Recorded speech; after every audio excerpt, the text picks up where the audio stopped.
السلام علیکم ورحمۃ اللہ وبرکاتہ۔ وعلیکم ناظران محترم، جامعہ انواریہ حافظ بابا نگر حیدرآباد ہندوستان کی جانب سے سنن ابو داؤد شریف کی یہ 5ویں نشست ہے۔ درس ابو داؤد شریف جاری ہے۔ آج ہم آغاز کریں گے مسواک کا بیان اور اس کی فضیلت، مسواک کے متعلق احادیث شریفہ میں خصوصاً سنن ابو داؤد میں کیا کیا روایات آئی ہیں، اس کے متعلق کچھ وضاحتیں کی جائیں گی۔ بسم اللہ الرحمن الرحیم۔ باب السواک، مسواک کا بیان۔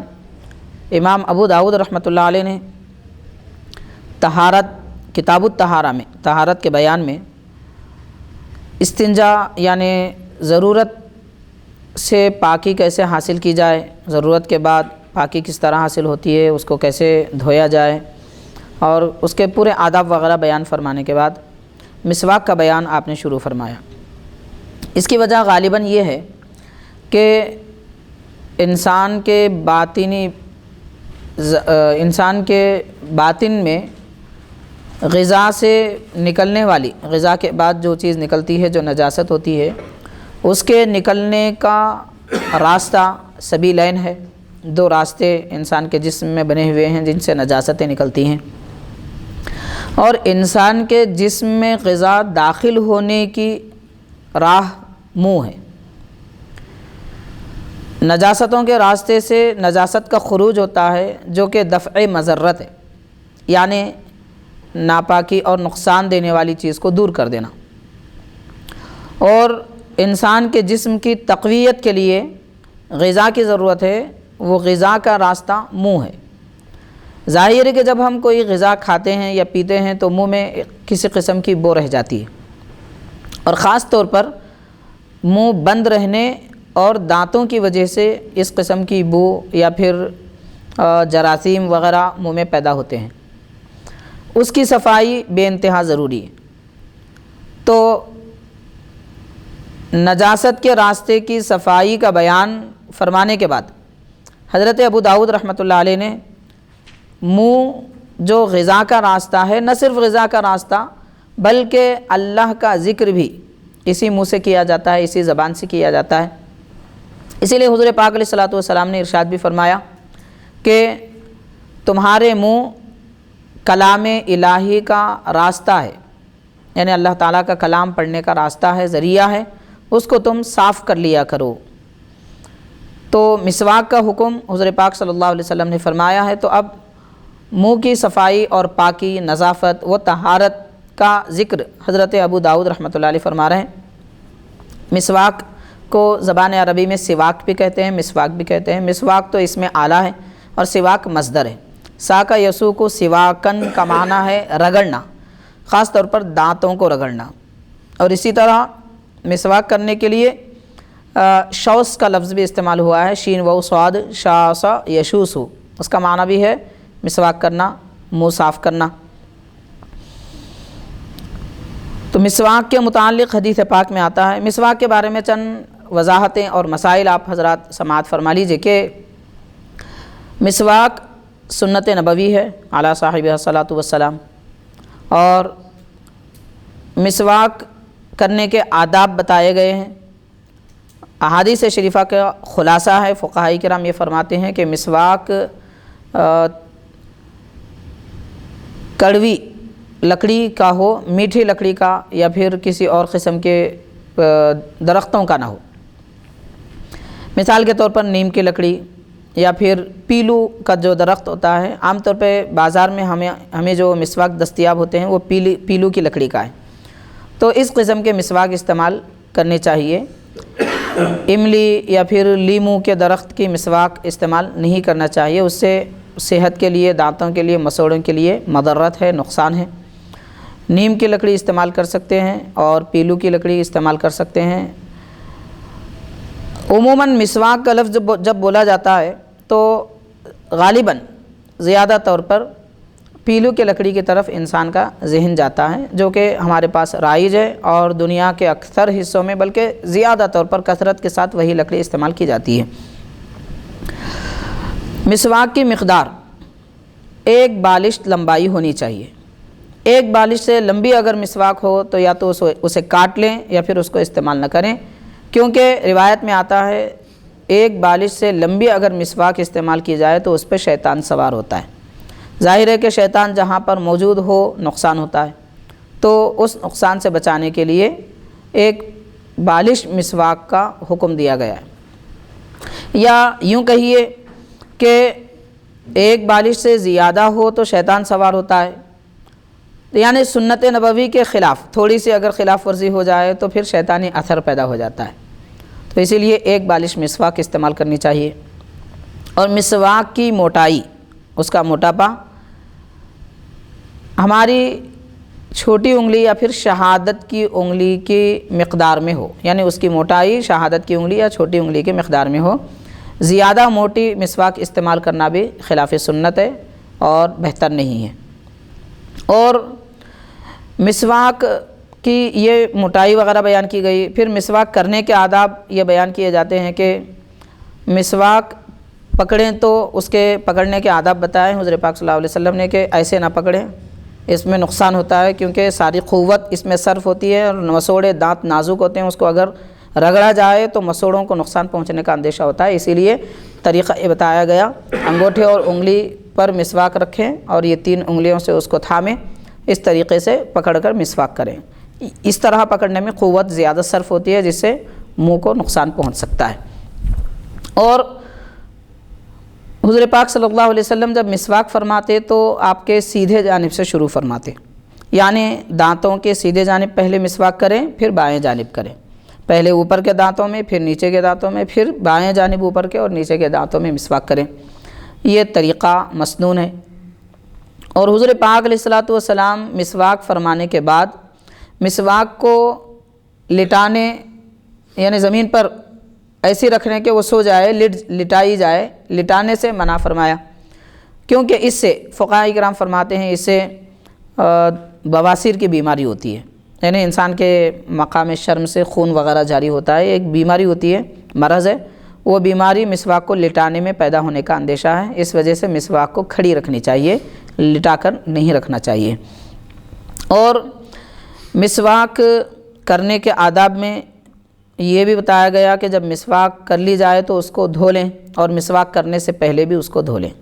ہاں البتہ مسواک دھوئے بغیر کوئی دوسرا استعمال کر سکتا ہے، دھوئے بغیر رکھنا بہتر نہیں ہے، اس کو دھو لینا چاہیے، لیکن ایک آدمی مسواک کر لے فوراً کوئی دوسرا وہی مسواک لے کے کر سکتا ہے، اس میں کوئی خبات نہیں ہے۔ خاص طور پر اگر شوہر مسواک کرے تو اس مسواک کو دھوئے بغیر بیوی استعمال کر سکتی ہے، اور بلکہ یہ بہتر طریقہ ہے، اس سے محبت میں اضافہ ہوتا ہے، جیسا کہ حدیث پاک میں آتا ہے۔ حضرت ام المؤمنین سیدتنا عائشہ صدیقہ رضی اللہ تعالیٰ عنہ حضور پاک صلی اللہ علیہ وسلم کی مسواک شریف استعمال فرماتی تھی اور اس کو دھوتی بھی نہیں تھی، تو اس سے ایک جواز ملتا ہے۔ اور مسواک کے یہ چند آداب ہیں جو بیان کی گئے، اب اس کی فضیلتیں تو بے شمار ہیں ماشاءاللہ، اس میں طریقے وغیرہ بھی بیان کیے جانے، اس کی اہمیت بھی بتائی جا رہی ہے۔ تو مسواک سنت ہے، اور اس سنت کی بہت ساری فضیلتیں ہیں جو آگے بیان کی جا رہی ہیں۔ تو باب السواک، یہ باب امام ابو داؤد رحمۃ اللہ علیہ نے باندھا ہے، اور اس کی پہلی حدیث حضرت اعرج حضرت ابو ہریرہ رضی اللہ عنہ سے روایت کرتے ہیں۔ انہوں نے فرمایا یرفعہ عن ابی ہریرہ یرفعہ، یعنی حضرت ابو ہریرہ رضی اللہ تعالیٰ عنہ سے مرفوع روایت ہے جو حضرت اعرج بیان کرتے ہیں۔ مرفوع کا مطلب حضور پاک صلی اللہ علیہ وسلم کا قول مبارک یا فعل مبارک جس میں صحابی بیان فرمائیں وہ حدیث مرفوع ہوتی ہے، یعنی صحابی کا عمل نہ ہو بلکہ سرکار کا عمل مبارک صحابی بیان فرمائے، یا پھر اگر صحابی کا ذکر نہ آئے، کوئی تابعی سرکار کا عمل مبارک بیان فرما رہے ہیں تو پھر وہ حدیث مرفوع نہیں بلکہ مرسل ہو جاتی ہے۔ تو مرسل حدیث اگرچہ کہ احناف کے پاس حجت ہے اور اس پر عمل کیا جا سکتا ہے، لیکن بعض دوسرے ائمہ کے پاس مرسل حدیث حجت نہیں ہے، تو یہ حدیث شریف جو بیان کی جا رہی ہے یہ مرفوع ہے۔ فرماتے ہیں حضور پاک صلی اللہ علیہ وسلم نے ارشاد فرمایا لولا ان اشق علی المؤمنین لامرتهم بتاخیر العشاء وبالسواک عند کل صلاۃ۔ حضور پاک صلی اللہ علیہ وسلم نے ارشاد فرمایا کہ مومنین پر مشقت میں ڈالنا اس کا اگر مجھے خوف نہ ہوتا، میں مومنین پر مشقت کا خوف نہ کرتا، یعنی ان کو تکلیف ہو جاتی ہے، اس بات کا اگر مجھے خوف نہ ہوتا تو میں نماز عشاء تاخیر سے پڑھنے اور ہر نماز کے لیے مسواک کرنے کا انہیں حکم دیتا۔ تو اس میں حضور پاک صلی اللہ علیہ وسلم نے دو باتوں کا حکم فرمایا کہ نماز عشاء تاخیر سے پڑھنا اور ہر نماز کے لیے مسواک کرنا۔ یہ حضور حکم فرماتے اس وقت جب کہ امت کو مشقت میں پڑ جانے کا، مشقت میں ڈالنے کا خوف اگر حضور پاک صلی اللہ علیہ وسلم کو نہ ہوتا تو یہ حکم فرماتے۔ مطلب یہ ہے کہ سرکار نے امت کو مشقت سے بچانے کے لیے یہ حکم بطور فرض و واجب عطا نہیں فرمایا۔ مطلب یہ نہیں ہے کہ حکم نہیں ہے، حکم تو ہے اپنی جگہ، لیکن فرض اور واجب کے درجے میں نہیں ہے، بلکہ سنت و استحباب کے درجے میں ہے۔ چنانچہ نماز عشاء تاخیر سے پڑھنے کا معنی کیا ہے؟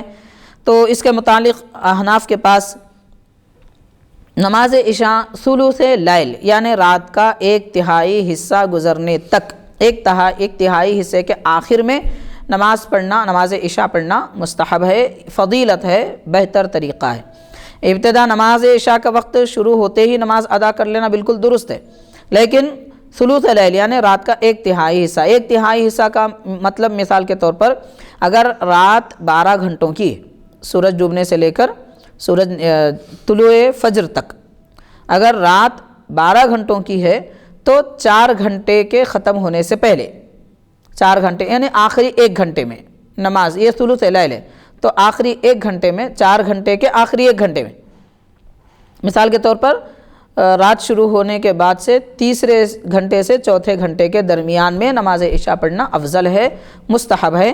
اور آج ہم دیکھتے ہیں کہ حضرت محدث دکن سیدنا عبداللہ شاہ صاحب رحمۃ اللہ علیہ اس پر اپنے زمانے سے عمل کرتے آ رہے ہیں، زندگی بھر عمل کر رہے ہیں، اور آپ کا جو طریقہ رائج کیا گیا ہے آج بھی آپ کی مساجد میں جاری ہے۔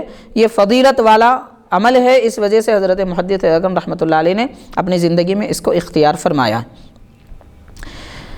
تو سرکار نے نماز عشاء تاخیر سے پڑھنے کا حکم عطا فرماتے یہ فرمایا۔ دوسرا، ہر نماز کے لیے مسواک کرنے کا حکم عطا فرماتے۔ تو اس سے اندازہ ہوتا ہے کہ نماز کے لیے مسواک کرنا چاہیے، یہ سنت ہے، سرکار کو محبوب ہے، پسندیدہ ہے، اور اس کی فضیلتیں دیگر احادیث میں آ رہے ہیں، بیان کی جائیں گی۔ اب یہاں ہر نماز کے لیے مسواک کرنا سنت ہے، تو اس میں فقہاء کرام کا اختلاف ہے۔ امام شافعی رحمۃ اللہ علیہ اور آپ کے مقلدین کے پاس ہر نماز کے وقت یعنی ہر نماز کے لیے مسواک کرنا سنت ہے، اور امام اعظم ابو حنیفہ رحمۃ اللہ علیہ کے پاس ہر نماز کے لیے نہیں بلکہ ہر نماز کے وضو کے لیے سنت ہے۔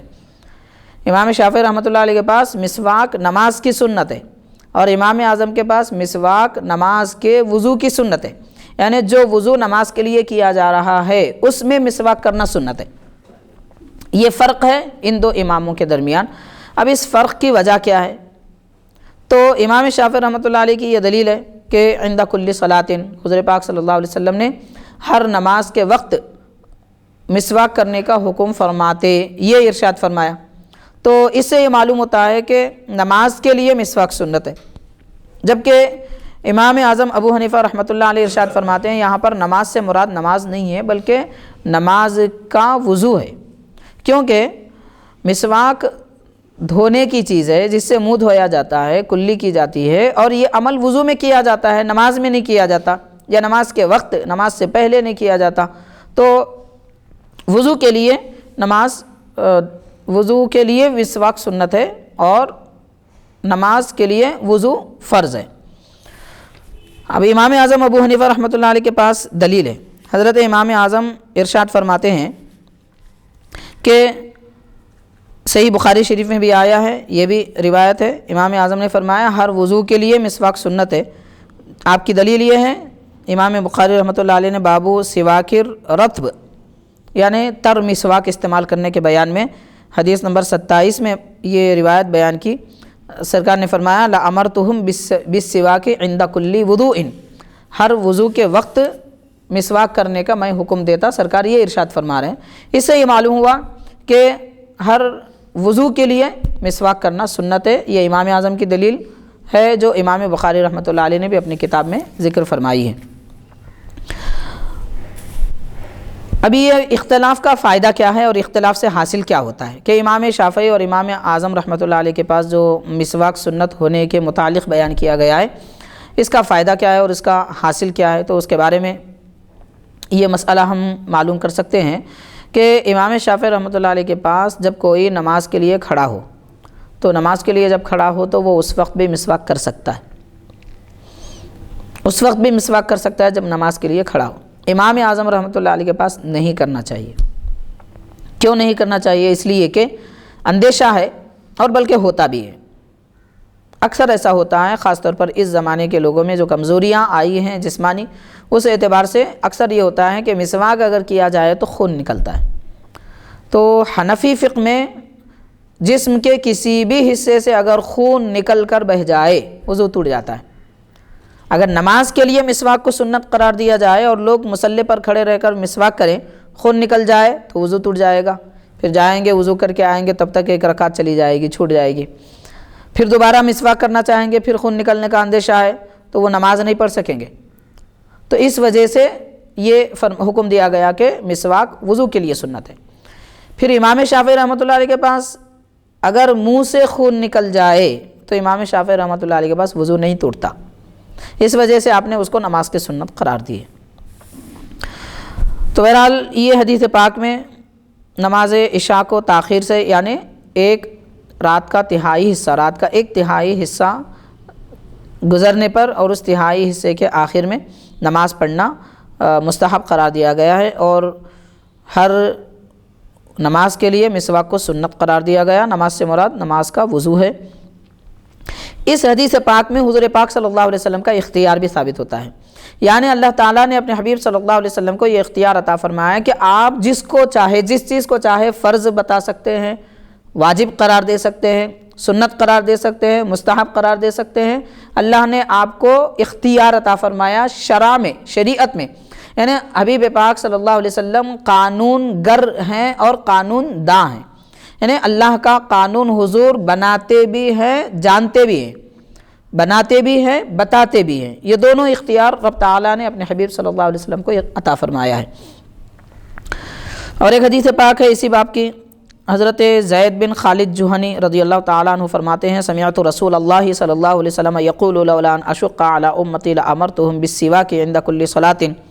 خالد جوہنی رضی اللہ تعالیٰ عنہ سے روایت ہے، انہوں نے فرمایا میں نے حضور اکرم صلی اللہ علیہ وسلم کو فرماتے سنا کہ اگر میری امت پر شاق نہ ڈالنا ہوتا، یعنی میری امت پر شاق ہونے کا مجھے اندیشہ اگر نہ ہوتا تو میں ہر نماز کے لیے مسواک کرنے کا انہیں حکم دیتا۔ حضرت ابو سلمہ ایک تابعی ہیں، وہ فرماتے ہیں فرأیت زیدا یجلس فی المسجد، میں نے حضرت زید کو دیکھا کہ وہ مسجد میں بیٹھے ہیں، وَأَنَّ السِّوَاكَ مِنْ أُذُنِهِ، اور مسواک ان کے کان میں، یعنی اس مقام پر کان میں رکھی ہوئی ہے، موضع القلم، جہاں قلم رکھا جاتا ہے۔ پچھلے زمانے میں کان میں قلم رکھ لیا کرتے تھے، اور ایک حدیث پاک میں آتا ہے، غالباً ابو داؤد میں ہے، اسی آگے بیان میں آئیں گا کہ صحابہ کرام قلم اپنے کان میں رکھ لیا کرتے تھے۔ اس کی وجہ کیا تھی کہ کان میں قلم رکھنا، کان کے اوپر قلم رکھنا زیادہ قوت حفظ دیتا ہے، یاد دہانی زیادہ ہوتی ہے۔ اب یاد دہانی کان پہ قلم رکھنے سے کیسے ہوتی ہے؟ سرکار نے فرما دیا ہوتی ہے، بس ہوتی ہے، اس میں زیادہ ہمیں تفصیل میں جانے کی حاجت نہیں ہے۔ لیکن ایک بات جو عام طور پہ سمجھ میں آتی ہے کہ قلم اس وقت ممکن ہے کہ ایسی کوئی اہتمام وغیرہ نہیں ہوتا تھا، صحابہ کرام اپنے کام میں رہتے تھے تو کان پر قلم رکھ لیا کرتے تھے، کیوں؟ ان کو یاد آتے ہی وہ فوراً لکھ لیا کرتے تھے، یا پھر ان کو ضرورت ہوتی کوئی چیز کی تو لکھنے کی، یا پھر کسی کو قلم دینے کی تو وہ عمل کر لیا کرتے تھے۔ اس وجہ سے یعنی جو چیز یاد آ گئی فوراً اس کو محفوظ کرنے کا ایک ذریعہ قلم ہے، اور وہ قلم کان پر رکھ لیا کرتے تھے، یہ طریقہ کار تھا۔ تو موضع القلم من اذن الکاتب، یعنی کاتب لکھنے والا کان میں جس جگہ قلم رکھتا ہے، مسواک حضرت ابو سلمہ رحمۃ اللہ علیہ اس جگہ رکھے تھے۔ فَكُلَّمَا قَامَ إِلَى الصَّلَاةِ اسْتَاقَ، جب بھی نماز کے لیے آپ کھڑے ہوتے مسواک کر لیتے۔ نماز کے لیے کھڑے ہونے کا مطلب مصلی پر کھڑے ہونا نہیں ہے، جیسے قرآن شریف میں آیا اِذَا قُمْتُمْ إِلَى الصَّلَاةِ فَاغْسِلُوا وُجُوهَكُمْ، جب تم نماز کے لیے کھڑے ہو جاؤ تو اپنے ہاتھ پاؤں دھو۔ کیا مصلی پر کھڑے رہ کر کوئی وضو تھوڑی کرتا ہے؟ تو مراد وہ نہیں ہے، بلکہ نماز کا جب ارادہ کرتے، اذا قمتم الی الصلاۃ فاغسلوا وجوہکم میں حکم کیا آیا ہے؟ جب نماز کا ارادہ کرو تو وضو کرو، تو یہاں پر بھی وہی مفہوم ہے، یعنی جب آپ نماز کا ارادہ کرتے تو مسواک کرتے۔ ارادہ مسواک کب ہوتا ہے؟ وضو ہوتا ہے، وضو میں مسواک ہوتا ہے۔ اس سے یہ دلیل نہیں لی جا سکتی کہ مصلی پر کھڑے رہ کر آپ مسواک کرتے تھے۔ اسی باب کی اور ایک حدیث ہے، حضرت عبداللہ بن عمر رضی اللہ تعالی عنہم سے روایت ہے، فرمایا قلت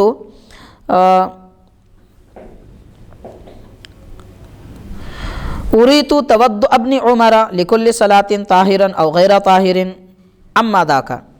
آپ فرماتے ہیں کہ حضرت عبداللہ بن عمر رضی اللہ تعالی عنہ کی نماز اور آپ کا طریقہ مجھے یہ بتایا گیا، چاہے آپ پاک ہوں یا پاک نہ ہوں، یعنی باوضو ہوں یا بے وضو ہوں، ہر صورت میں آپ یہ عمل کر لیا کرتے تھے۔ کیا کرتے تھے؟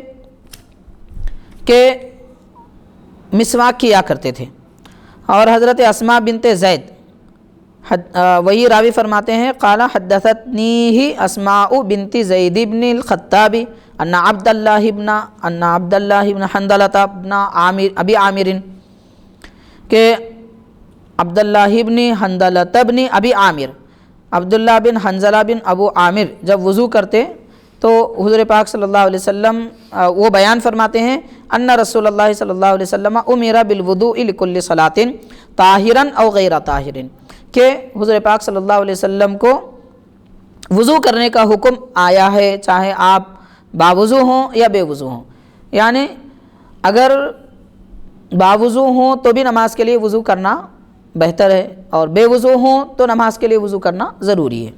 ہر صورت میں نماز کے لیے وضو کرنا چاہیے، اگر باوضو ہوں تو بھی پھر دوبارہ نماز کا وقت آ جائے تو وہ وضو کر لینا چاہیے، یہ افضل ہے۔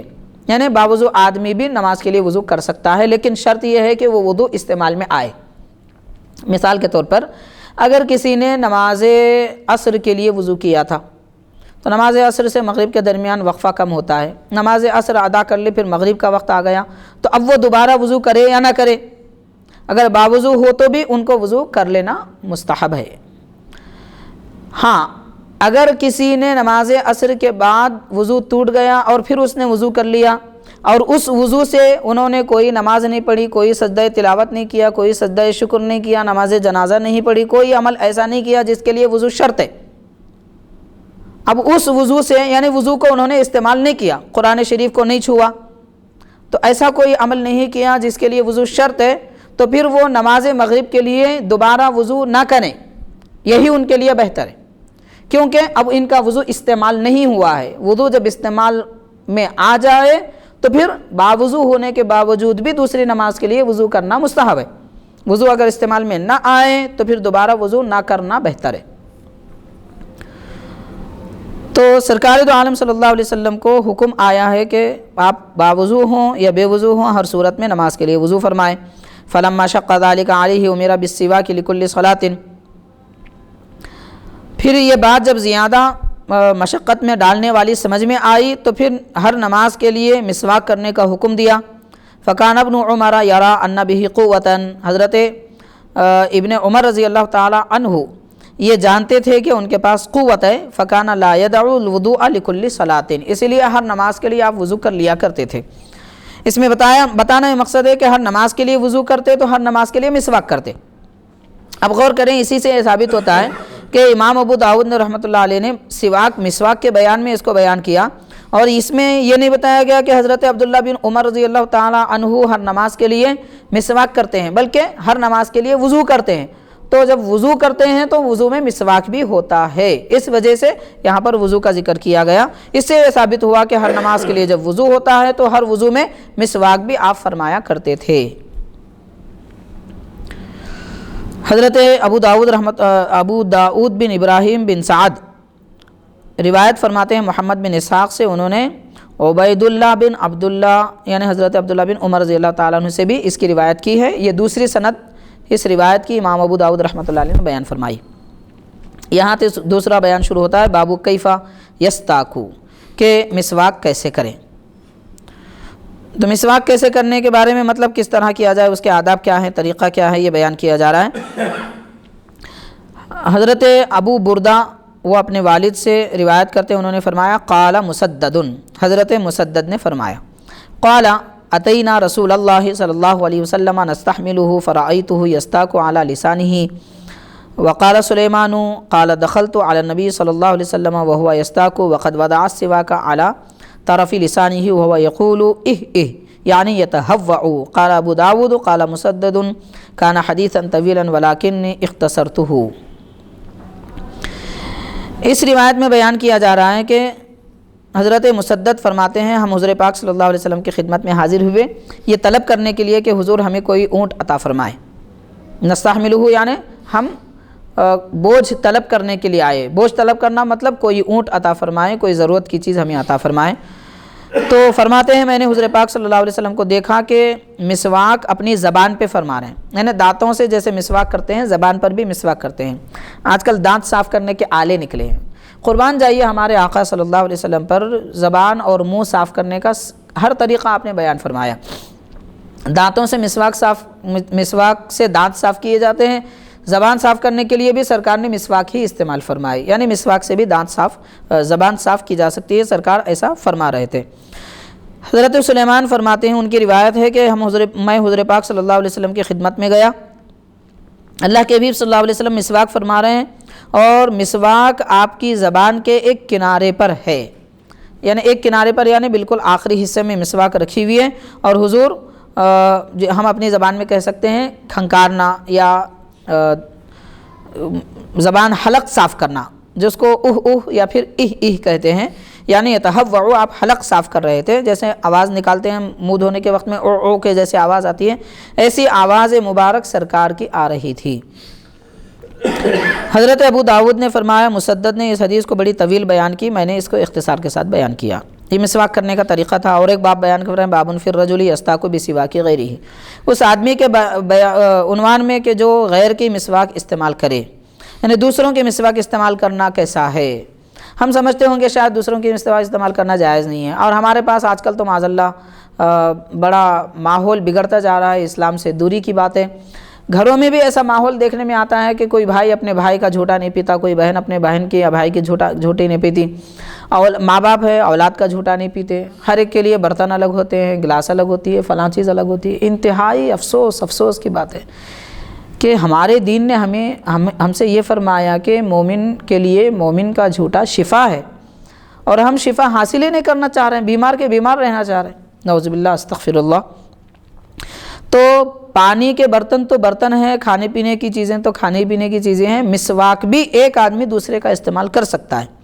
چنانچہ حضرت عائشہ رضی اللہ تعالیٰ عنہ ام المؤمنین سے روایت ہے، فرمایا کانا رسول اللہ صلی اللہ علیہ وسلم یستنو، کہ حضور پاک صلی اللہ علیہ وسلم دانت صاف فرما لیا کرتے تھے، وَعِندَهُ رَجُلَانِ، اور آپ کے پاس اگر دو آدمی ہوتے، احدهما اکبر من الآخر، اور دو آدمیوں میں کوئی ایک دوسرے سے بڑے ہوتے، یعنی دوسرے بڑی عمر والے ہوتے، فَأُوحِيَ إِلَيْهِ فِي فَضْلِ السِّوَاكِ أَن كَبِّرْ آتِ السِّوَاكَ أَكْبَرَهُمَا۔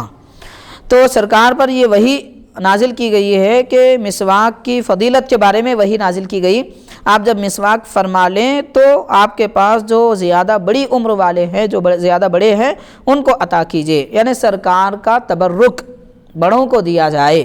یہ تعلیم اس سے ملتی ہے۔ مسواک حضور پاک صلی اللہ علیہ وسلم اپنے پاس رہنے والے بڑے صحابہ کو عطا فرماتے تھے۔ اس سے یہ معلوم ہوا کہ ایک کی مسواک دوسرے استعمال کر سکتے ہیں۔ اب ظاہر ہے سرکار کی مسواک صحابہ کرام استعمال کریں تو کیا ان کو نورانیت، برکت، رحمت، شفا، نہیں معلوم کیا کیا نعمتیں انہیں حاصل ہوئی کہ سرکار کے دندان مبارک سے مس کی ہوئی لعاب مبارک میں تر بتر خوشبودار مسواک صحابہ اکرام استعمال فرماتے تھے۔ کیا نصیب تھے ان حضرات کے، کاش کہ اللہ تعالی ہم مسلمانوں کو بھی ایسی نعمتیں اور ایسے تبرکات عطا فرمائے۔ باب غسل السواک، مسواک دھونے کا بیان۔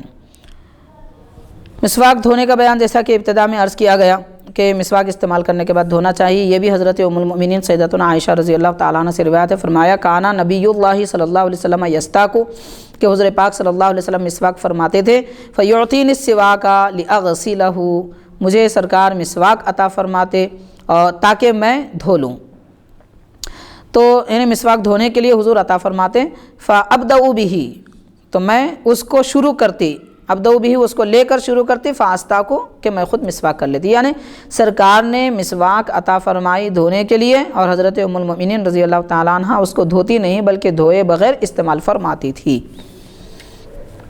ثم اغسلہ، پھر اس کے بعد میں دھوتی، وادفعہ الیہ، دھو کر حضور کو دیتی، یعنی سرکار دوبارہ مسواک فرمانا چاہتے تو آپ دھو کر دیتی، لیکن سرکار مسواک عطا فرماتے تو آپ دھوئے بغیر استعمال فرماتی تھی۔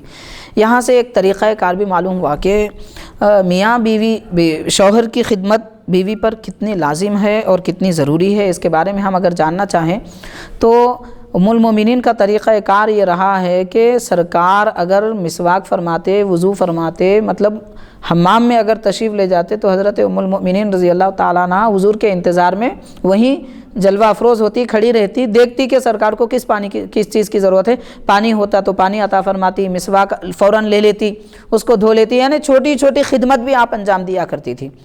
کیا آج اس زمانے کی خواتین اور بیویاں، اہلیہ کسی شوہر کی ایسی خدمت کرتی ہیں یا کر سکتی ہیں؟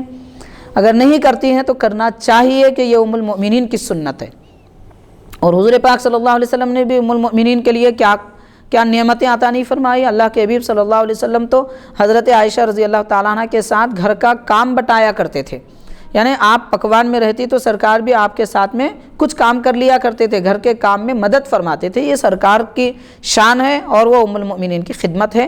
اس طرح اگر میاں بیوی زندگی گزاریں تو پھر ان کی زندگی میں کوئی قسم کی رنجش، اختلاف، دلوں میں دراڑیں، حسد یا جھگڑے، کوئی چیز پیدا نہیں ہو سکتی۔ آج ہمیں اپنی زندگی کو بحیثیت میاں بیوی اپنی زندگی کو سرکار کی مبارک زندگی کے آئیڈیل کے مطابق گزارنی چاہیے۔ دیکھیں کہ سرکار کی مبارک زندگی بحیثیت شوہر کیا ہے، امہات المومنین کی زندگی بحیثیت زوجہ، بحیثیت بیوی کیا ہے، اس کو دیکھیں، پھر ہم اپنی زندگی گزارنے کی کوشش کریں۔ اور ایک عنوان حضرت امام ابو داؤد رحمۃ اللہ علیہ بیان فرمایا، باب السواک من الفطرہ، کہ مسواک کرنا فطرت میں داخل ہے۔ فطرت میں جو چیزیں داخل ہیں وہ 10 ہیں۔ حضرت سیدنا ابراہیم علیہ السلام کو 10 چیزیں اللہ تعالیٰ نے بتائی اور فرمایا کہ یہ فطرت میں داخل ہیں، یعنی ہر آدمی اس کو پسند فرماتا ہے، پسند کرتا ہے۔ فطرت میں داخل ہونے کا معنی یہ ہے کہ ان چیزوں کی تعلیم دینے کی حاجت نہیں ہے، یہ چیزیں سکھانے کی ضرورت نہیں ہے۔ مثال کے طور پر کہتے ہیں مچھلی کے بچے کو تیرنا نہیں سکھایا جاتا، وہ خود بخود تیرتا ہے۔ تو ایسے ہی 10 چیزیں ایسی ہیں کہ ان کو کرو کہنے کی ضرورت نہیں ہے، آدمی انسان بن کر پیدا ہوا ہے تو وہ خود بخود کر لیتا ہے، اس کی تعلیم کی ضرورت نہیں ہے۔ لیکن یہ صحرا اسلام کے سر جاتا ہے کہ یہ باتیں فطرت میں داخل ہیں، یہ سکھایا تو اسلام نے سکھایا، اسلام نے بتایا، اللہ کے حبیب صلی اللہ علیہ وسلم نے بیان فرمایا کہ یہ فطرت میں داخل ہیں۔ ان میں سے ایک مسواک بھی ہے۔ چنانچہ حضرت ام المؤمنین سیدتنا عائشہ صدیقہ رضی اللہ تعالیٰ عنہ سے روایت ہے، فرمایا قال رسول اللہ صلی اللہ علیہ وسلم، کہ حضور پاک علیہ الصلوۃ والسلام نے ارشاد فرمایا، عشر من الفطرہ، کہ 10 چیزیں فطرت میں سے ہیں۔ قص الشارب، مونچھ کم کرنا، یہاں پہ مونچھ کے ساتھ قص کے الفاظ آئے ہیں، قص یقص معنی کم کرنا، یعنی کاٹنا۔ مونچھ بالکل صاف کرنا خلاف سنت ہے، مونچھ کاٹنے کا حکم ہے، اتنا کاٹنا کہ کوئی چیز کھا لے پی لیں تو وہ مونچھوں سے مس نہ ہو، مونچھوں کے بال اس میں داخل نہ ہو، اس طریقے سے کرنا چاہیے، یہ ایک حکم ہے۔ تو قص الشارب، مونچھ کم کرنا، واعفاء اللحیہ، داڑھی بڑھانا۔ حدیث پاک میں آتا ہے سرکار نے ارشاد فرمایا، مونچھ کم کرو، داڑھی بڑھاؤ، مشرکین کے خلاف کرو، کیونکہ مشرکین مونچھ بڑھاتے ہیں، داڑھی کاٹتے ہیں۔ تو غور کریں، داڑھی رکھنا، داڑھی بڑھانے کا حکم عام حکم آیا ہے، مطلق حکم ہے، اور یہ فطرت میں داخل ہے۔ تو اب داڑھی بڑھائیں تو کیا بڑھاتے رہیں؟ پورے طور پہ بڑھانا بھی خلاف سنت ہے، اور ایک مشت سے کم کرنا بھی خلاف سنت ہے۔ حضور پاک صلی اللہ علیہ وسلم کی داڑھی مبارک بطور معجزہ ایک مشت رہی، سرکار کی داڑھی کبھی ایک مشت سے نہ بڑھی اور نہ سرکار نے کبھی کاٹی۔ اللہ کے حبیب صلی اللہ علیہ وسلم کی داڑھی مبارک قدرتی طور پر، معجزانہ طور پر ایک مشت رہی ہے۔ یہی ایک سنت ہمارے لیے کافی ہے کہ داڑھی ایک مشت ہونی چاہیے، اس سے کم اگر رکھنا سنت ہوتا تو پھر سرکار کی داڑھی مبارک بھی کم ہوتی۔ اور دوسرا صحیح بخاری کی روایت ہے کہ حضرت عمر رضی اللہ تعالیٰ عنہ اپنی داڑھی ایک مشت سے تھام لیتے، اس سے جو زیادہ بڑی ہوتی اس کو کاٹ لیتے۔ اس سے بھی، یہ طریقے سے بھی معلوم ہوتا ہے کہ داڑھی ایک مشت رکھنا سنت ہے، اس سے کم رکھنا خلاف سنت ہے، اور اس سے بڑھانا بھی خلاف سنت ہے۔ ہاں کچھ زیادہ بڑھ جائے تو کوئی قباحت نہیں ہے، لیکن اتنی زیادہ بڑھانا کہ داڑھی بڑھانے کا حکم ہے کہ وہ زمین اور گھٹنوں تک پہنچ جائے، زمین صاف کرنے لگے معاذ اللہ، یہ تو داڑھی کی توہین ہے، اس سے احتیاط کرنی چاہیے۔ تو چنانچہ اعفاء اللحیہ، داڑھی بڑھانے کا حکم آیا ہے، یہ بھی فطرت میں داخل ہے۔ والسواک، اور مسواک کرنا، یہ بھی سنت میں داخل ہے۔ والاستنشاق بالماء، اور پانی سے ناک صاف کرنا، استنشاق یعنی سونگھنا، پانی سونگھنا یعنی ناک صاف کرنا۔ وقص الاظفار، ناخن کاٹنا۔ وغسل البراجم، اور انگلیوں کے گٹھے دھونا۔ براجم کہتے ہیں ان حصوں کو جہاں پر انگلیوں کے گٹھے ہوتے ہیں، ان کو دھونا، یہ بھی فطرت میں داخل ہے، یعنی انسان کی فطرت میں اس کو شامل کیا گیا ہے۔ اور فرمایا ونتف الابط، یعنی زیر بغل کے نیچے کے بال، زیر بغل کاٹنا۔ وحلق العانہ، اور زیر ناف کے بال کاٹنا۔ وانتقاص الماء، اور پانی کم استعمال کرنا، مطلب پانی کم استعمال کرنے سے مراد یعنی الاستنجاء بالماء،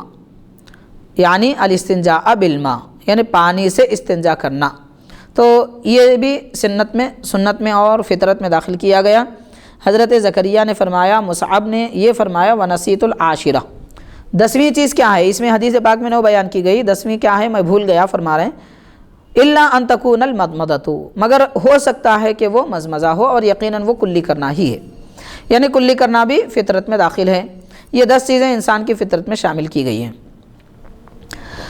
اور ایک روایت ہے، حضرت عمار بن یاسر رضی اللہ تعالیٰ عنہ نے فرمایا کہ حضور پاک صلی اللہ علیہ وسلم نے فرمایا ان من الفطرۃ المضمضۃ والاستنشاق، کہ فطرت میں داخل ہے کلی کرنا اور ناک میں پانی چڑھانا۔ فذکر نحوہ، اوپر جیسی حدیث بیان کی گئی وہ ساری تفصیلات آپ نے بیان کی۔ ولم یذکر اعفاء اللحیہ، اس میں داڑھی بڑھانے کا ذکر آپ نے نہیں کیا۔ زادہ والختانہ، اعفاء اللحیہ کے بجائے الختان یعنی ختنہ کرنا، یہ بھی فطرت میں داخل ہے، اس کو آپ نے بیان کیا۔ اور یہ فرمایا کہ والانتضاح، اور انتضاح یعنی پانی استعمال کرنا۔ ولم یذکر انتقاص الماء، یعنی انتقاص الماء کے لفظ نہیں لائے، الانتضاح کے لفظ استعمال کیے ہیں، الاستنجا مراد ہے۔ اور امام ابو داؤد نے فرمایا وروا نحوہ عن ابن عباس، یا ورویہ نحوہ عن ابن عباس، حضرت ابن عباس رضی اللہ تعالی عنہ سے بھی ایسی روایت کی گئی ہے۔ اور آپ نے فرمایا وقال خمس کلھا فی الراس، 5 ایسی فطرتیں ہیں جو سب سر میں یعنی سر کے حصے میں داخل ہیں۔ وذکر فیہا الفرق، اور اس میں مانگ نکالنا بھی آپ نے داخل کیا، یعنی مانگ نکالنے کو بھی فطرت میں شامل کیا گیا ہے۔ اعفاء اللحیہ کا لفظ آپ نے نہیں کیا، ولم یذکر اعفاء اللحیہ۔ اور امام ابو داؤد نے فرمایا ورویہ نحو حدیث حماد عن طلق بن حبیب ومجاہد وعن بکر بن عبد اللہ المزنی قولہم، ایسی ہی روایت حضرت حماد سے، طلق بن حبیب سے اور مجاہد سے، وہ بکر بن عبداللہ مزنی سے روایت کی ہیں، ان کا قول ہے، یہ اسی طرح کے اقوال ہیں ان کے بھی۔ ولم یذکروا اعفاء اللحیہ، اس میں بھی انہوں نے داڑھی بڑھانے کا ذکر نہیں کیا۔ اور محمد بن عبداللہ بن ابی مریم ابو سلمہ، وہ حضرت ابو ہریرہ اور آپ حضرت نبی اکرم صلی اللہ علیہ وسلم سے روایت فرماتے ہیں۔ ایک روایت اور بھی آئی ہے، اس میں اعفاء اللحیہ کے الفاظ ہیں، اور حضرت ابراہیم نخعی نے بھی اعفاء اللحیہ کے اسی کی طرح حدیث بیان کی، لیکن وذکر اعفاء اللحیہ والختان، آپ نے جو دوسری اس حدیث پاک میں اور دوسری سندوں میں داڑھی بڑھانے کا جو ذکر چھوٹ گیا ہے، حضرت ابراہیم نخعی رحمۃ اللہ علیہ جو حنفی ہیں، آپ نے داڑھی بڑھانے کا اور ختنے کا، یہ دونوں کا بھی اس میں ذکر فرمایا ہے۔ یہ باب یہاں پر ختم ہوا جس میں فطرت کے بیان کیے گئے کہ انسان کی فطرت کیا ہے۔ تو اس سے معلوم یہ ہوا کہ اسلام نے ان 10 چیزوں کی، اور یہ مذکورہ اور شامل کر لیے جائیں تو 12 چیزوں کی تعلیم اسلام نے دی ہے اگرچہ کہ، لیکن یہ صرف مسلمان کرنے کے عمل نہیں ہے، ہر انسان اس کو کرتا ہے اور کرنا چاہیے، کیونکہ جب انسان ہے تو انسان کو یہ تعلیم، انسان کی فطرت میں یہ بات رکھی گئی ہے، وہ اس پر عمل کرے۔ اور ایک باب ہے باب السواک لمن قام باللیل، رات میں جب کوئی نیند سے اٹھ جائے تو مسواک کرے۔ رات میں ہی نیند سے اٹھنے کے ساتھ یہ خاص نہیں ہے، نیند سے جب بھی جاگے مسواک کرنا سنت ہے۔ سرکار نیند سے جب بھی جاگتے تھے، آرام کر کے بیدار ہوتے تو مسواک فرما لیا کرتے تھے۔ حضرت ابو وائل حضرت حذیفہ رضی اللہ عنہ سے روایت کرتے ہیں، انہوں نے فرمایا قال ان رسول اللہ صلی اللہ علیہ وسلم کان اذا قام من اللیل یشوس فاہ بالسواک، کہ حضور پاک صلی اللہ علیہ وسلم جب رات میں نیند سے بیدار ہوتے تو مسواک سے اپنا منہ رگڑتے، اپنا منہ مسواک سے صاف فرماتے، یعنی دانت صاف فرمایا کرتے، تو اٹھنے کے بعد مسواک کرنی چاہیے۔ اور ایک حدیث پاک ہے یہی باب میں، حضرت ام المؤمنین سیدتنا عائشہ رضی اللہ عنہ سے روایت ہے، ان نبی صلی اللہ علیہ وسلم کان یودع له وضوءه وسواکه، کہ حضور پاک صلی اللہ علیہ وسلم کے لیے آپ کا وضو کا پانی، وضو یعنی وضو کا پانی، اور وضو یعنی پاکی حاصل کرنے کا طریقہ جس کو ہم وضو کہتے ہیں۔ وضو واو کے فتحہ کے ساتھ پانی، پاک کرنے کا آلہ، چاہے پانی ہو یا تیمم کے لیے مٹی ہو، اس پر بھی یہ لفظ وضو بولا جاتا ہے۔ تو حضور پاک صلی اللہ علیہ وسلم کے پاس پاک کرنے کا پانی رکھ دیا جاتا اور مسواک رکھ دیا جاتا۔ فَإِذَا قَامَ مِنَ اللَّيْلِ تَخَلَّلَ الْمَسْتَاكَ، جب حضور پاک صلی اللہ علیہ وسلم نیند سے بیدار ہوتے تو علیحدگی اختیار فرماتے، یعنی ضرورت فرماتے، پھر مسواک فرماتے۔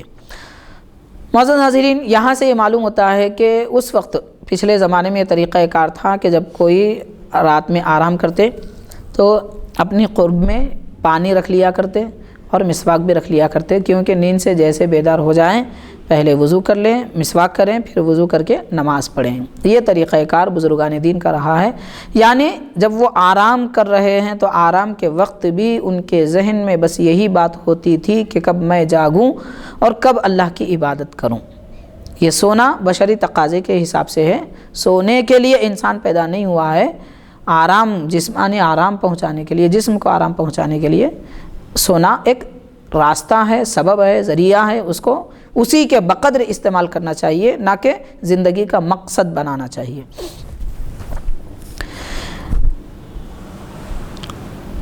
اور حدیث پاک اسی کے متعلق بیان کی جا رہی ہے، حضرت ام المؤمنین رضی اللہ تعالیٰ عنہ فرماتی ہیں ان نبی صلی اللہ علیہ وسلم کان لا یرقد من لیل ولا نہار فیستیقظ الا یتسوق قبل ان یتودع، کہ حضور پاک صلی اللہ علیہ وسلم رات یا دن میں جب بھی بیدار ہوتے تو آپ جاگ جاتے مگر مسواک کرتے اس سے پہلے کہ وضو فرمائے، انہیں وضو کرنے سے پہلے مسواک فرما لیا کرتے تھے۔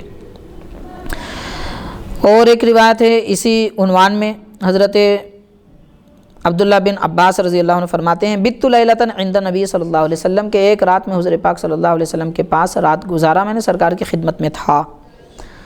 فلما استيقظ من منامه، اللہ کے حبیب صلی اللہ علیہ وسلم جب نیند سے بیدار ہوئے، عطا طہورہ، سرکار اپنے طہور کے پاس، ایک ہوتا ہے طہور، طہور طا کے ضمہ کے ساتھ کہتے ہیں پاکی حاصل کرنا، پاکی حاصل کرنے کو، پاکی کو کہتے ہیں طہور، اور طہور طا کے فتحہ کے ساتھ پاکی حاصل کرنے کا ذریعہ، یعنی پانی یا تیمم کر رہے ہوں تو مٹی، تو آپ پانی کے پاس تشریف لے جاتے، فاخذ سواکہ، اور اپنی مسواک لے لیتے، فاستاکا، مسواک فرماتے، ثم تلا هذه الآیات، پھر یہ آیتیں سرکار تلاوت فرماتے۔ هذه الآیات کیا ہے وہ؟ ان فی خلق السماوات والارض واختلاف اللیل والنہار لآیات لأولی الالباب، یہ آیتیں تلاوت فرماتے جو سورہ آل عمران کے آخری رکوع میں ہیں، جس میں ربنا ربنا ربنا کی التجائیں ہیں۔ سرکار جب نیند سے بیدار ہوتے تو پہلے مسواک فرماتے، پھر اپنے رب کو یاد فرماتے، یہ آیتیں تلاوت فرماتے، یعنی اللہ تعالیٰ کی قدرت کی نشانیوں کا ذکر فرماتے، رب تعالیٰ کی قدرت کا اعتراف کرتے کہ مولا تو نے ہم کو پیدا کیا، زمین و آسمان کو پیدا کیا، جس میں دعائیں ہیں ربنا ما خلقت ھذا باطلا، اے پروردگار تو نے ان چیزوں کو بیکار نہیں بنایا، اپنی بندگی کا اظہار ہے، رب کی شان و عظمت کا اظہار اس میں کیا جاتا ہے۔ تو مومن کا شیوا یہ ہے کہ جب نیند سے جاگے سب سے پہلے اس کے ذہن و فکر میں اگر کوئی بات ہو تو وہ خالق کائنات ہو، اگر خالق کائنات کا ذکر ہو، رب تعالیٰ کی یاد ہو، رب تعالیٰ کے ذکر میں اپنے ذہن و فکر کو بسائے رکھے، یہی تعلیم اللہ کے حبیب صلی اللہ علیہ وسلم نے ہمیں عطا فرمائی ہے۔ پھر اس کے بعد سورہ ختم فرماتے، یعنی وہ رکوع آخری کا سارا تلاوت فرما لیتے، ثم یتودع، پھر وضو فرماتے، فاتا مصلی ہو، پھر مصلی پر تشریف لاتے، فصلی رکعتین، 2 رکعت نماز ادا فرماتے، ثم رجع الی فراشہ، پھر بستر مبارک پر پلٹ جاتے، تشریف لے جاتے، فناما ما شاء اللہ، پھر جتنی دیر رب چاہتا آرام فرماتے، ثم استيقظ، پھر نیند سے بیدار ہو جاتے، ففعل مثل ذلك، پھر ایسے ہی کرتے، یعنی نیند سے بیدار ہوتے، پانی کے پاس تشریف لاتے، مسواک فرماتے، پھر آیتیں تلاوت فرماتے، پھر نماز فرماتے، پھر ثم رجع الی فراشہ، بستر پر واپس تشریف لاتے، فنام ثم استيقظ، پھر آرام فرماتے، پھر بیدار ہو جاتے، پھر اسی طرح کرتے، کل ذالک یستاکو، جب بھی سرکار نیند سے بیدار ہوتے مسواک فرماتے۔ حضرت ابن عباس رضی اللہ عنہ یہ بتانا چاہ رہے ہیں، یستاکو ویصلی رکعتین، مسواک بھی فرماتے، 2 رکعت نماز بھی فرماتے، آخر وقت میں ثم اوترا، وطر کی نماز ادا فرماتے۔ امام ابو داؤد نے فرمایا رواہ ابن فضیل عن حسین، حضرت ابن فضیل نے حضرت حسین سے روایت کی، امام عمران بن حسین، حضرت حسین رضی اللہ تعالیٰ عنہ فرما رہے ہیں، یہ صاد سے حسین ہے، سین سے نہیں ہے، فتسوکا، کہ سرکار مسواک فرماتے، وتودع، اور وضو فرماتے، وہو یقول، یہ کہتے ہوئے وضو فرماتے، ان فی خلق السماوات والارض حتی ختم السورہ، سورہ ختم تک اس کی تلاوت فرماتے۔ یہ مسواک کے بیان کا آخری باب ہے جو اب ہم تلاوت کر رہے ہیں۔ اس میں حضرت مقدام بن شریح اپنے والد سے روایت کرتے ہیں، انہوں نے کہا کہ قلت لعائشہ، حضرت ام المؤمنین سیدتنا عائشہ رضی اللہ تعالیٰ عنہ سے میں نے پوچھا، بأی شیء کان یبدأ رسول اللہ صلی اللہ علیہ وسلم اذا دخل بیتہ، کہ سرکار اپنے گھر میں جب جلوہ افروز ہوتے، تشریف لاتے تو کس چیز سے آغاز فرماتے گھر میں آنے کا؟ تو فرماتی ہیں قالت بالسواکی، مسواک سے، یعنی سرکار نیند سے بیدار ہوتے وضو فرماتے، آرام کرنے سے پہلے وضو فرماتے، وضو کے لیے مسواک فرماتے، نیند سے بیدار ہونے کے بعد وضو فرماتے، آرام کرنا ہو تو مسواک فرماتے، اور گھر میں داخل ہونا ہو تو بھی مسواک فرماتے۔ اور بعض روایتوں میں دوسری جگہ بھی آتا ہے کہ زیادہ دیر حضور اگر خاموش رہتے تو اس کے بعد بھی وضو فرماتے، کیونکہ منہ بند رہتا ہے۔ یہ تعلیم ہے اللہ کے حبیب صلی اللہ علیہ وسلم کے لعاب دہن میں تو 2 جہاں کی خوشبو اسی سے پھیلی ہے، سرکار کے منہ میں ایسی کوئی بات نہیں تھی، لیکن عام انسان کے منہ میں بند رہنے کی وجہ سے بدبو آتی ہے، تو اس وجہ سے سرکار نے تعلیم عطا فرمائی اپنی امت کو کہ وہ زیادہ دیر اگر خاموش رہیں تو بھی مسواک کریں، نیند سے جاگ جائیں تو بھی مسواک کریں، اور گھر میں داخل ہونا ہو تو بھی مسواک کریں۔ اب مسواک کے بارے میں کچھ اور احادیث شریفہ جو دوسرے کتب کی ہیں میں بیان کروں گا تھوڑی سے مدت میں۔ یہ باب یہاں ابو داؤد میں مسواک کا بیان ختم ہوا ہے۔ حضرت علی رضی اللہ تعالیٰ عنہ کا طریقہ کار ہے۔ اب یہ دراصل فقہ حنفی کا مسئلہ ہے کہ اگر کسی کے پاس مسواک نہ ہو تو کم از کم انگلی کرے، انگلی سے دانت صاف کرے۔ کیوں؟ حضرت سیدنا مولائے کائنات علی رضی اللہ تعالیٰ عنہ فرماتے ہیں التشویس بالمسبحۃ والابہام سواکن، یعنی شہادت کی انگلی اور انگوٹھے سے مسواک کرنا بھی، انگوٹھے سے منہ صاف کرنا، دانت رگڑنا بھی مسواک ہے۔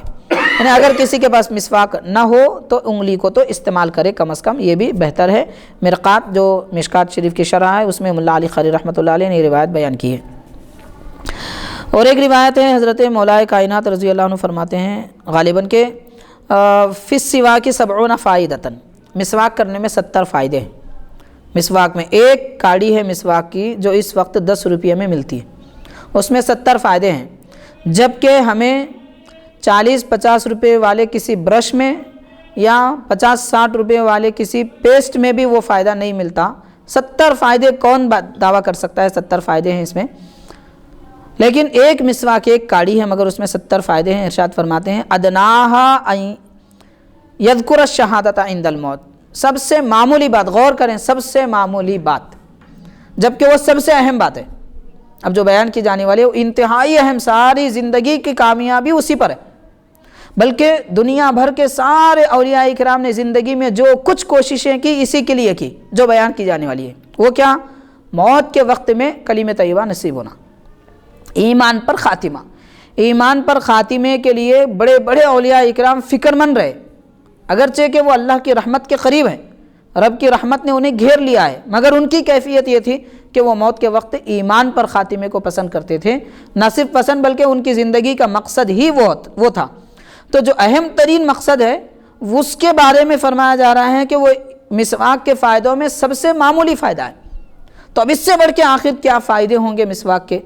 تو فرماتے ہیں ادناہا ان یذکر الشہادۃ عند الموت، کہ مسواک کرنے والا موت کے وقت میں کلمہ طیبہ پڑھ لیتا ہے، کلمہ طیبہ یاد آ جاتا ہے، ضروری نہیں کہ زبان سے پڑھیں، دل میں بھی یاد آ جائے تو کافی ہے۔ اور پھر یہ بھی فرمایا افیون جو نشہ آور چیز ہوتی ہے استعمال کرتے ہیں، یہ صرف افیون کے لیے خاص نہیں ہے، ہر نشہ آور چیز کے لیے۔ تو نشہ آور چیز میں 70 مضرۃ، 70 نقصانات ہیں، اقلھا نسیان الشہادہ، سب سے معمولی جو نقصان ہے وہ موت کے وقت کلمہ طیبہ بھولنا ہے۔ جو شراب کے عادی ہیں، افیون کے عادی ہیں، ڈرگس لیتے ہیں، نعوذ باللہ کیا کیا گناہوں میں لوگ آج مبتلا ہیں، شرابوں کے نام شربت رکھ کے شراب پی رہے ہیں، نام بدل دے کر سمجھ رہے ہیں کہ شراب نہیں ہے۔ ایسے نوجوان، خاص طور پر آج کل نوجوانوں میں ایک دھن سوار ہے، ایکسرسائز کرتے ہیں اور شراب پیتے ہیں، نام بدلا ہوا ہے، اس کا نام بیئر ہے، وسکی ہے، فلاں ہے، نام بدل دیے ہیں، اور کہہ رہے ہیں کہ یہ شراب نہیں، اس سے نشہ نہیں آتا۔ نشہ کیوں نہیں آتا؟ نشہ اگر نہیں آتا تو وہ شربت کی دکان میں کیوں نہیں مل رہا ہے؟ اس کا شراب کی دکان میں ملنا خود دلیل ہے کہ وہ شراب ہے۔ تو یہ بات ایسی نہیں ہے، نشہ نہیں آتا کی بات نہیں ہے۔ دیکھیے حدیث پاک آتی ہے، سرکار نے فرمایا، جامع ترمذی کی حدیث ہے، جس کی زیادہ مقدار نشہ پیدا کرتی ہے اس کی کم مقدار بھی حرام ہے۔ کچھ گھٹیا شرابیں ہوتی ہیں جس میں نشہ جلدی آتا ہے کیونکہ وہ زیادہ سڑی ہوئی ہوتی ہے، اور کچھ اعلیٰ کوالٹی کے شراب ہوتے ہیں جو زیادہ سڑی ہوئی نہیں ہوتی، نفیس ہوتی ہے، حرام چیز ہے، ناجائز ہے، مگر اس کیٹیگری میں وہ نفیس ہوتی ہے۔ تو وہ زیادہ کوالٹی اچھی ہونے کی وجہ سے نشہ جلدی نہیں آتا۔ نشہ نہیں آتا کہنا دھوکہ ہے، عقل مند آدمی ایسی بات نہیں کرتے۔ نشہ نہیں آتا نہیں، نشہ آتا ہے، جتنی مقدار میں پی رہے ہیں اس میں نہیں آتا، زیادہ مقدار میں پی لیں گے تو نشہ آتا ہے، اسی لیے تو وہ شراب کے زمرے میں اس کو شامل کیا گیا۔ تو بہرحال دھوکے میں آ کر اپنی باڈی بنانے کے لیے لوگ آج کل معاذ اللہ شراب کے عادی ہو چکے ہیں، نام بدل دیے ہیں، لیکن اس کا نتیجہ کیا ہوتا ہے؟ کتنا لاکھ عبادتیں کر لے دنیا میں، لاکھ اچھے کام کر لے، کلمہ زندگی بھر رٹتے رہے، لیکن شراب کے عادی، افیون کے جو عادی ہوتے ہیں، شراب کے نشہ آور چیزوں کے جو عادی ہوتے ہیں، ان کو موت کے وقت کلمہ یاد نہیں آتا، نہ وہ پڑھ سکیں گے نہ دل میں لا سکیں گے، شیطان سوار ہوگا ان کے اوپر۔ تو یہ نقصان شراب کا یا پھر نشہ آور چیزوں کا معمولی نقصان ہے، تو بڑا نقصان کیا ہوگا اس کا اندازہ کریں۔ اسی لیے نشہ آور چیزیں چھوڑیں، مسواک استعمال کریں۔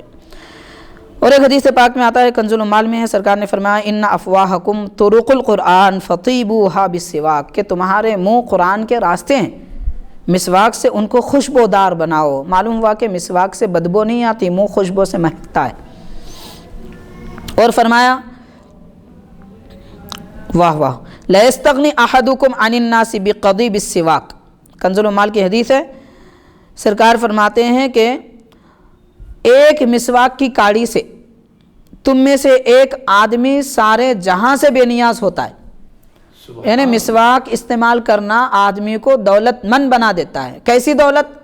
یہ دنیا کی دولت کی بات نہیں ہو رہی، ہو سکتا ہے دنیا کی دولت بھی اس میں آ جائے۔ سب سے بڑی دولت کیا ہے؟ بعض بزرگوں نے فرمایا کہ کسی بات کی خواہش نہ ہونا ہی سب سے بڑی دولت ہے۔ سبحان اللہ، کسی بات کی خواہش نہ ہونا ہی سب سے بڑی دولت ہے۔ مجھے اچھے کپڑے چاہیے، میں بہترین گھر لوں اور عالیشان گاڑی خریدوں، ایئر کنڈیشن میں رہوں، میری ٹھاٹ باٹ ایسی ہو، میں یہ خریدوں، یہ ہزاروں خواہشیں ایسی کہ ہر خواہش پہ دم نکلے، اس سے کچھ حاصل ہونے والا نہیں ہے۔ کوئی بھی خواہش نہ رکھنا سب سے بڑی دولت ہے، کیونکہ اور یہی سب سے بڑی بے نیازی ہے۔ آدمی کی جب خواہش ہی نہیں ہوگی، وہ کسی سے اپنی کوئی بات پوچھ ہی نہیں سکے گا، کیونکہ اس کو کسی چیز کی ضرورت نہیں ہے۔ تو سب سے بڑی بے نیازی، یہ کیفیت انسان کے دل میں استغنا کی جو پیدا ہوتی ہے، یہ رب کی شان ہے۔ رب تعالیٰ اپنے بندے کو اپنی اس صفت کا مظہر بناتا ہے تو مسواک کے ذریعے۔ تو مسواک استعمال کریں گے تو استغنا کی کیفیت پیدا ہوتی ہے۔ اور ایک حدیث پاک ہے، یہ بھی کنز العمال کی ہے، سرکار نے فرمایا من حق الجمعات السواک والغسل ومن مجد طیبا فلیمس منہ، سرکار نے فرمایا جمعہ کے دن کا حق ہے، یعنی جمعہ کے دن یہ کام کرنا چاہیے، کم از کم جمعہ کو تو کہ مسواک کریں اور غسل کریں، اور اگر کوئی خوشبو پالے تو استعمال کریں۔ یعنی مسواک کا اول درجہ ہے جمعہ کے دن، غسل کا دوسرا درجہ ہے۔ آج ہمارا سارا معاشرہ جمعہ کے دن غسل کرتا ہے لیکن مسواک نہیں کرتا، جبکہ مسواک کا پہلا درجہ ہے اور غسل کا دوسرا درجہ ہے، تیسرا درجہ خوشبو کا ہے۔ آج ہمارے پاس غسل کرتے ہیں، خوشبو لگاتے ہیں لیکن مسواک نہیں کرتے۔ اور ایک حدیث پاک ہے السواک نصف الوضو، مسواک آدھا وضو ہے، یعنی آدھے وضو کے فائدے، آدھے وضو کا ثواب، آدھے وضو کی فضیلت مسواک میں مل جاتی ہے۔ والوضو نصف الایمان، اور وضو آدھا ایمان ہے۔ تب نتیجہ کیا نکلا کہ مسواک آدھا وضو اور وضو آدھا ایمان، تو مسواک آدھا ایمان ہوا۔ تو مسواک کرنا آدھا ایمان ہے۔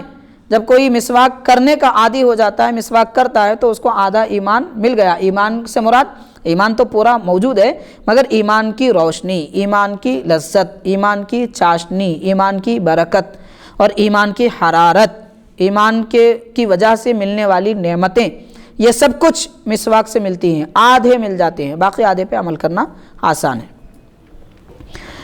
اور ایک حدیث پاک میں آتا ہے، سرکار نے فرمایا السواک یزید الرجل فصاحۃ۔ یہ حدیث ہے کنز العمال کی۔ سرکار فرماتے ہیں کہ مسواک آدمی کے اندر فصاحت پیدا کرتی ہے، یعنی آدمی اچھی بولی بولنے والا، خوش نما گفتگو، خوش گفتار ہوتا ہے، اس کی زبان سے، اس کی بات سے لوگوں کو فائدہ ہوتا ہے، اور وہ اچھی بات ایسی بولتا ہے کہ انسانوں کے دل میں اپنی جگہ بنا لیتی ہے۔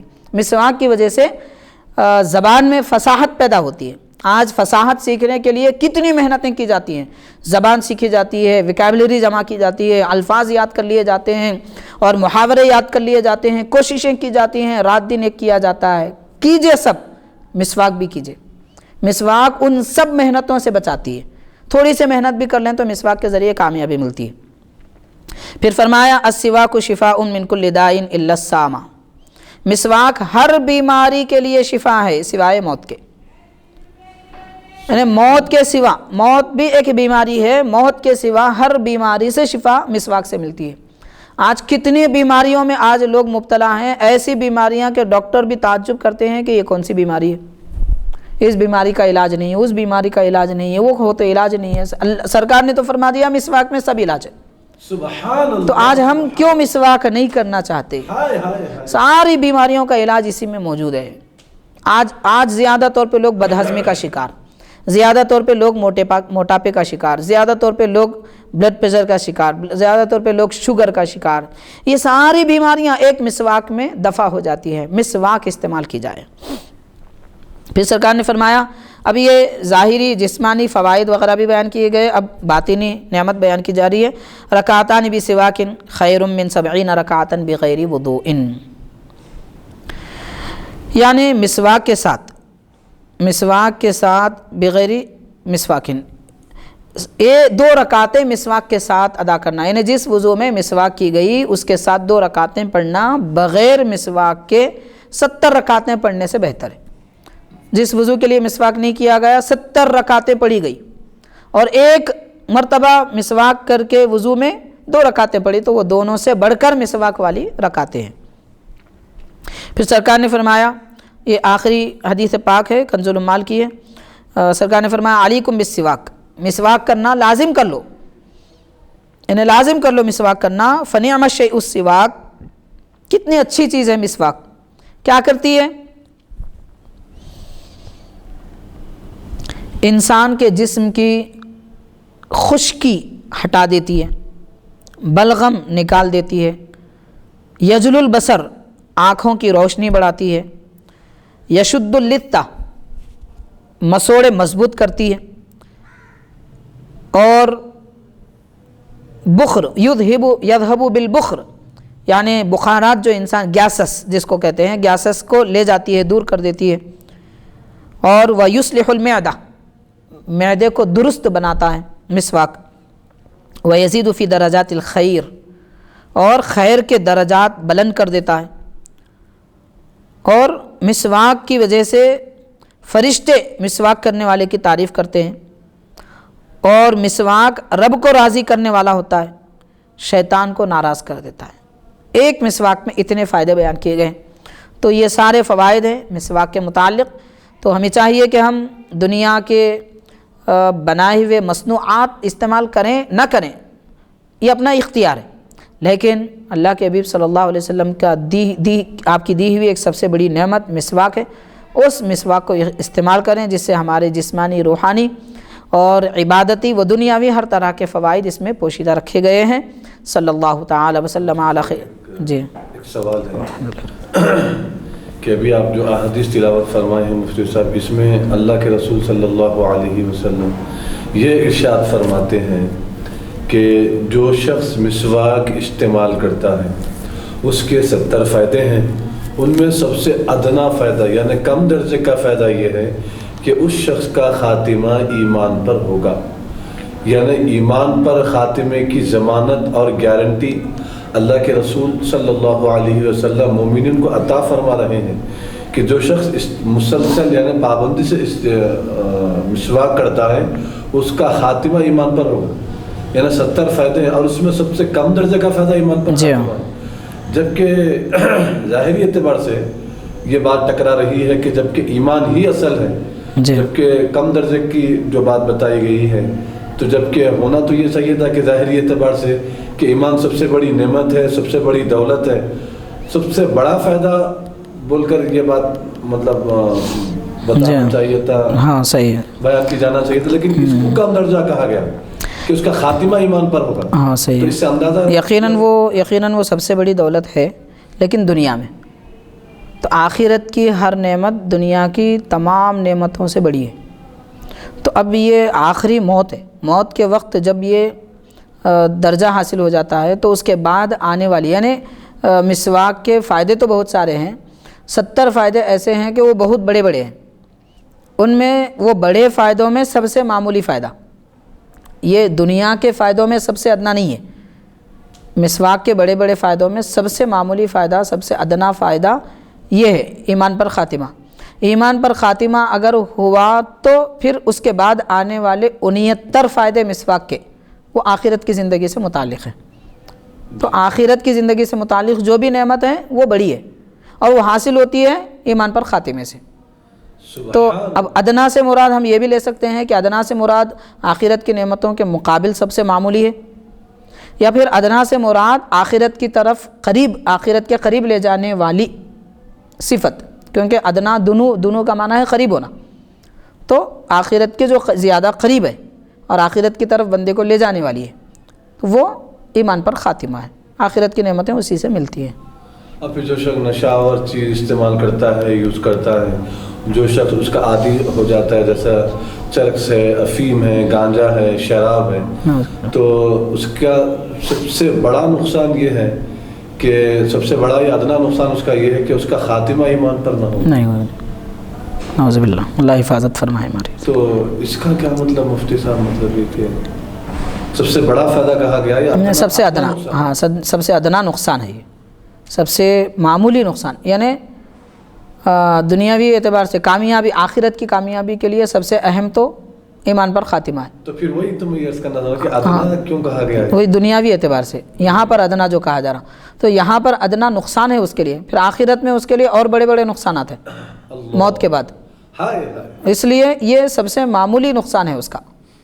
اس کے بعد جب آئے گا تو پھر یہی نقصان وہ برداشت نہیں کر سکے گا، تو پھر آگے کے نقصان کیا ہوں گے، تو اس لیے اس کو ادنا کہا گیا۔ اور یہ جو آج موجودہ زمانے میں جو برش یوز کرتے ہیں، جی تو گویا کہ وہ برش کا استعمال کیا یہ مسواک میں داخل نہیں؟